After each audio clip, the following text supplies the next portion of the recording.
Hello students, welcome to my YouTube channel. Students, आप लोगों को यह जानकर काफ़ी ज़्यादा खुशी होगी कि मैं कक्षा 6वीं की 8 ग्रेड अव्यय पुस्तिका लेके आ चुका हूँ, वो भी सामाजिक विज्ञान की। ठीक है, तो आप लोगों को जो स्कूल द्वारा जो नई 8 ग्रेड अव्यय पुस्तिका मिली है 2024-25 की, ठीक है, जो नई बुक मिली है, तो उसका मैं संपूर्ण सोल्यूशन मैं आप लोगों के सामने यहाँ पर कराने जा रहा हूँ। क्योंकि मैंने आपके अध्याय 1 से लेकर अध्याय 8 तक का संपूर्ण वीडियो बनाकर डाल दिया है, जो कि हमारी प्ले लिस्ट में जाकर देख सकते हो। ठीक है, अब मैं कक्षा 6वीं की 8 ग्रेड अव्यय पुस्तिका वो भी अध्याय 9 करने जा रहा हूँ। इसका संपूर्ण सोल्यूशन, ठीक है, तो यहाँ पर आप लोग देख सकते हो अध्याय 9 है और नए समाज और राज्य। ठीक है, तो ये आपका नए साम्राज्य और राज्य, ये आपके पाठ का नाम है। ठीक है, तो इसका मैं संपूर्ण सोल्यूशन यहाँ पर करके दिखाऊंगा बाकायदा आपको। तो सर्वप्रथम आप लोग सामने यहाँ पर दिए जाएंगे सही विकल्प, जो भी इन सही विकल्पों को आपको अपनी कि अच्छी तरीके से करना है। ठीक है, तो पहला विकल्प लिखा है यहाँ पे, गुप्त वंश के प्रथम शासक थे। जो गुप्त वंश थे तो उनके प्रथम शासक कौन थे? तो इसका सही आंसर हो जाएगा आपके सामने यहाँ पे चंद्रगुप्त मौर्य, कि आपका ये सी ऑप्शन सही हो जाता है। ठीक है, इसी प्रकार से बढ़ते नेक्स्ट आपके सामने यहाँ पर दूसरा वाला, जिसमें लिखा है चीनी यानी कि चीनी तीर्थयात्री स्वयं त्यासांग किसके शासक काल से में भारत आए थे? चीनी यात्री स्वयं थे, तो किसके शासन काल में भारत आए थे? तो वो आए थे आपके हर्षवर्धन के काल में। ठीक है, तो इसमें का हर्षवर्धन हो जाएगा, तो पहले का सी हो जाएगा, दूसरे का भी सी हो जाएगा। तो इस प्रकार से आप सामने यहाँ पर इनके सही आंसर कंप्लीट हो जाते हैं। चलिए बढ़ते नेक्स्ट क्वेश्चन की ओर। तो नेक्स्ट क्वेश्चन आप लोग सामने क्वेश्चन नंबर 3 जिसमें लिखा है, पल्लव काल में नगरम शब्द किसके लिए प्रयोग किया जाता था? तो हो जाए व्यापारियों के संगठक का, तो यानी कि बी ऑप्शन इसका सही हो जाता है। अगला क्वेश्चन है क्वेश्चन नंबर 4 जिसमें लिखा है, यहाँ पर समुद्रगुप्त प्रशंसित में राजा की प्रशंसा निम्न में से किस प्रकार की गई थी? तो इसमें हो जाए उपयुक्त सभी, डी ऑप्शन आपका सही हो जाता है। चलिए बढ़ते नेक्स्ट 5वां जिसमें लिखा है, दक्षिण भारत में पल्लवों की राजधानी थी। जो दक्षिण भारत है उसमें पल्लवों की राजधानी थी, तो क्या थी? तो इसका आंसर रहेगा आप लोग सामने यहाँ पर डी ऑप्शन जिसमें कांचीपुरम। ठीक, तो इसका ये आंसर सही हो जाएगा। तो इस प्रकार से आप लोग सामने यहाँ पर आपके 1 से 5 तक के आपके बस स्टूडेंट प्रश्न यानी सही विकल्प कंप्लीट हो जाते हैं। चलिए हम बढ़ते हैं नेक्स्ट क्वेश्चन की ओर। तो नेक्स्ट क्वेश्चन आप लोग सामने यहाँ पर दिए गए हैं, रिक्त स्थानों की पूर्ति कीजिए। चलिए हम रिक्त स्थानों की पूर्ति करते हैं। तो रिक्त स्थानों की पूर्ति करने से पहले मैं यहाँ पर एक खुशखबरी दे दूँ। कक्षा छठी वालों ने बहुत से बच्चे हमसे जुड़ चुके हैं, उन लोगों ने चैनल को सब्सक्राइब कर लिया है। अगर आप कक्षा 6वीं के हैं वो आपने चैनल को सब्सक्राइब नहीं किया हो तो कर लेना, इसमें आपका ही फायदा होगा। क्योंकि जो आपके पेपर होंगे वार्षिक परीक्षा या त्रैमासिक या आपकी अर्धवार्षिक परीक्षा भी होंगी, तो उनके लिए मैं मॉडल पेपर लाऊंगा, जिससे आप लोग अच्छी तैयारी हो जाएगी, वो आप लोग अच्छे नंबर से पास हो जाओगे। ठीक है, तो बहुत से लोगों ने कर लिया था, आप लोग भी कर लीजिए। नेक्स्ट स्थान में पूर्ति करते तो पहला देखते हैं। तो पहले में लिखा, हर्षवर्धन के दरबारी कवि वाण भट्ट द्वारा रचित जीवनी कौन सी है? तो इसमें हो जाएगा हर्षचरित, तो इसमें आपको हर्षचरित भर देना है। दूसरा लगा, चालुक्यों की राजधानी है, तो चालुक्य की राजधानी होगा होल थी। ठीक है, अगला क्वेश्चन नंबर 6 जिसमें कहा है, प्रसिद्ध नाटक अभिज्ञान शकुंतलम दुष्टम राजम राज और नामक प्रभृति प्रेम की, तो ये हो जाएगा आपका दूसरा। इसमें शकुंतला भर देना है, आपको क्या भरना है? आपको शकुंतला। चलिए बढ़ते नेक्स्ट ऑप्शन डी वाला जिसमें लिखा है, हर्ष का अर्थ होता है, जो हर्ष है तो हर्ष का अर्थ होता है खुशी, तो आपको यहाँ पर खुशी लिख देना है। फिर आप लोग सामने ई ऑप्शन लिखा है, चालुक्यों यानी चालुक्यों का राज्य कृष्णा और तुंगभद्रा नदियों के बीच स्थित था। ठीक है, तो इस प्रकार से आप लोग सामने यहाँ पर रिक्त स्थानों पूर्ति कंप्लीट हो जाती है। ठीक है, चलिए बढ़ते नेक्स्ट क्वेश्चन को। तो इस प्रकार से आप लोग सामने यहाँ पर रिक्त स्थान कंप्लीट हो गए। ठीक है, सही विकल्प होगा। हम देखते हैं क्वेश्चन है। तो पहला क्वेश्चन है क्वेश्चन नंबर 7 जिसमें लिखा है, वंशावली से हमें कौन सी जानकारी प्राप्त हुई है? तो वंशावली से हमें कौन सी जानकारी प्राप्त हुई? चलिए इसका आंसर लिखते हैं। तो इसका आंसर जी रहा है यहाँ पर, जिसका आंसर वंशावली से अधिकांश परिस्थितियाँ शासकों के पूर्वजों के बारे में जानकारी प्राप्त हुई है।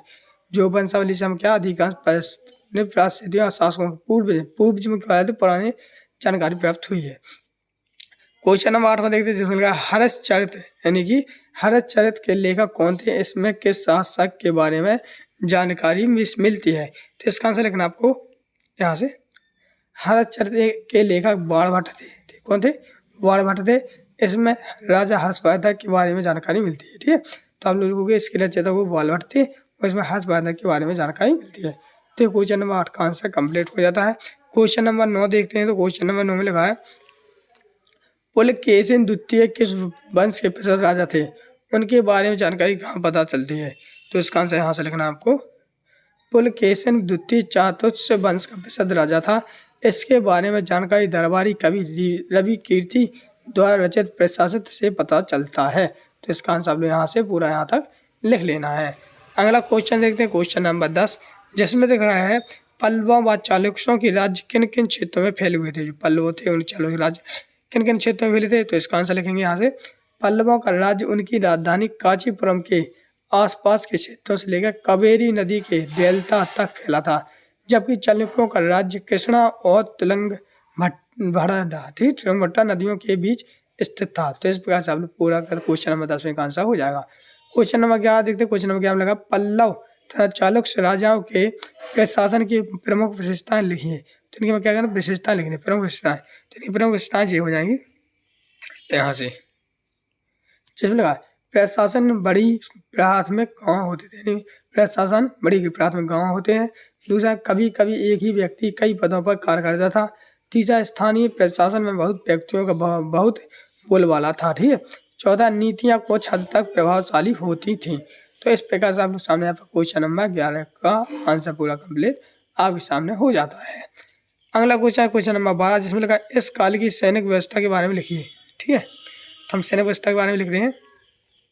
लोगों, इस काल की सैनिक व्यवस्था में सैनिकों को कोई नियमित वेतन है, यहाँ पर वेतन लिखा जी, तो यहाँ पर वेतन लिख देना। ठीक है, कोई नियमित वेतन नहीं था, नहीं दिया जाता था। ठीक है, बदले में कुछ भूमि दान दी जाती थी। दी गई भूमि से सैनिक कर वसूलते थे, जिससे वे सेना तथा अपना खर्च चलाते थे। तो इस प्रकार से क्वेश्चन नंबर 12 का आंसर आपके सामने यहाँ पर पूरी तरह से कंप्लीट हो जाता है।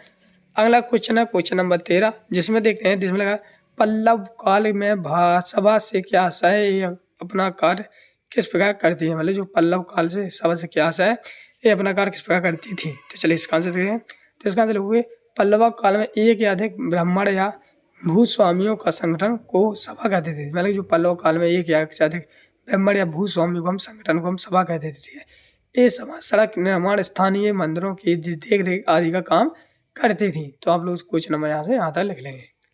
क्वेश्चन नंबर 14 देखते हैं, पल्लवों व चालुक्यों के को किस वंश के राजाओं द्वारा समाप्त किया गया। तो आंसर लिखोगे, पल्लवों व चालुक्यों के राजाओं को राष्ट्रकूट व चोल वंशों के राजाओं द्वारा समाप्त कर दिया गया।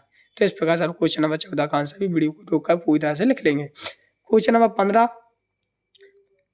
प्राचीन काल में राजा क्या क्या साजो सामान लेकर हत्या करते थे। ठीक है, तो मतलब प्राचीन काल में पुराने काल में राजा थे तो क्या क्या सामान लेकर चलते थे। तो इसका आंसर हो गए, प्राचीन काल में राजा बड़ी मात्रा में सजो समाज लेकर यात्रा करते थे। इसमें हथियारों के अतिरिक्त रोजमर्रा के उपयोग आने वाली चीजें जैसे बर्तन, खाने पीने का सामान आदि विभिन्न प्रकार के सामान शामिल होती थी।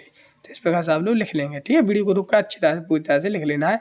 आशा करता हूँ आप लोग जो समझ में आ रही है, समझ में नहीं आ रही है तो आप लोग अपनी वीडियो की क्वालिटी बढ़ा लीजिए। ठीक है, इस काल में जन साधारण है, इस काल में जन साधारण से संबंधित जानकारी किन साधनों से प्राप्त होती है। तो इसका आंसर लिखना है, इस काल में जन साधारण से संबंधित जानकारी नाटकों तथा कुछ अन्य स्रोतों से मिलती है। उदाहरण के लिए कालिदास ने अपने नाटकों को राज दरबार के लिए जीवन के चित्रण के लिए प्रसिद्ध है। तो इस प्रकार से आप लोग सामने क्वेश्चन नंबर भी कंप्लीट होता है। ठीक है, तो स्टूडेंट इस प्रकार से आप लोग सामने यहाँ पर 8 ग्रेड अभ्यास पुस्तक कक्षा 6वीं की, ठीक, कक्षा 6वीं की सामाजिक की अध्याय क्या आपका जी, अध्याय 9 आपका पूरी तरह से मैंने आपको समझा दिया है। अब जो नेक्स्ट वीडियो आ रही है वो अध्याय 10 की आ रही है, इसलिए आप वीडियो को लाइक करके वीडियो चैनल को सब्सक्राइब कर लेना ताकि जो वीडियो आएगी तो उसका ही समूह मिल सके। मिलते हैं नेक्स्ट वीडियो, तब तक के लिए जय हिंद, जय भारत।